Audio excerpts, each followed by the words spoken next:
ত্রয়োদশ জাতীয় সংসদ নির্বাচনে বিজয়ী ও বিজিত উভয় পক্ষকে অভিনন্দন জানিয়ে দেশ গঠনে ঐক্যবদ্ধ হওয়ার আহ্বান জানিয়েছেন জনপ্রিয় ইসলামী চিন্তাবিদ ড মিজানুর রহমান আজহারী। শুক্রবার নিজের ভেরিফাইড ফেসবুক পেজে এক বার্তায় তিনি এই আহ্বান জানান। আজহারী তার পোস্টে উল্লেখ করেন, নির্বাচনে বিজয়ী এবং বিজিত উভয় পক্ষকে অভিনন্দন। দেশ গঠনে সবাইকে ঐক্যবদ্ধ হয়ে কাজ করতে হবে। আমাদের শক্তি বিভাজনে নয়, ঐক্যে। যাদের কাঁধে ইতিমধ্যেই আগামীর বাংলাদেশ গড়ার দায়িত্ব এসেছে, তারা ইসলামিক মূল্যবোধকে ধারণ করে ন্যায়, ইনসাফ এবং সুশাসনের বাংলাদেশ উপহার দেবেন সেই প্রত্যাশা রাখি। একই পোস্টের কমেন্টে তিনি লিখেন,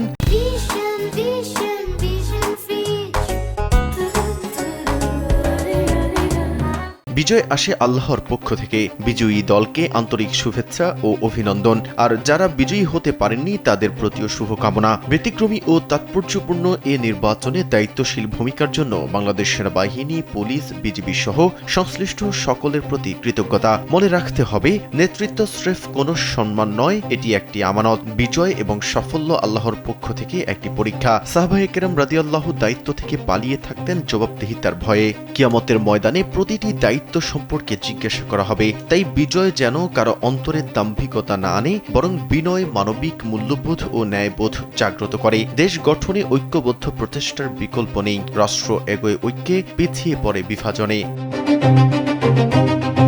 এর আগে বৃহস্পতিবার সারা দেশে উৎসবমুখর পরিবেশে ভোট গ্রহণ সম্পন্ন হয়। বেসরকারি ফলাফলে পাওয়া তথ্যে বিএনপি জোট পেয়েছে 212টি আসন আর জামায়াত জোট পেয়েছে 77টি আসন। এবার নির্বাচনের রেকর্ড সংখ্যক 51টি রাজনৈতিক দল ও 2029 জন প্রার্থী প্রতিদ্বন্দ্বিতা করেছেন, যা 2008 সালের পর সর্বোচ্চ। মেহেদী হাসান, কালবেলা।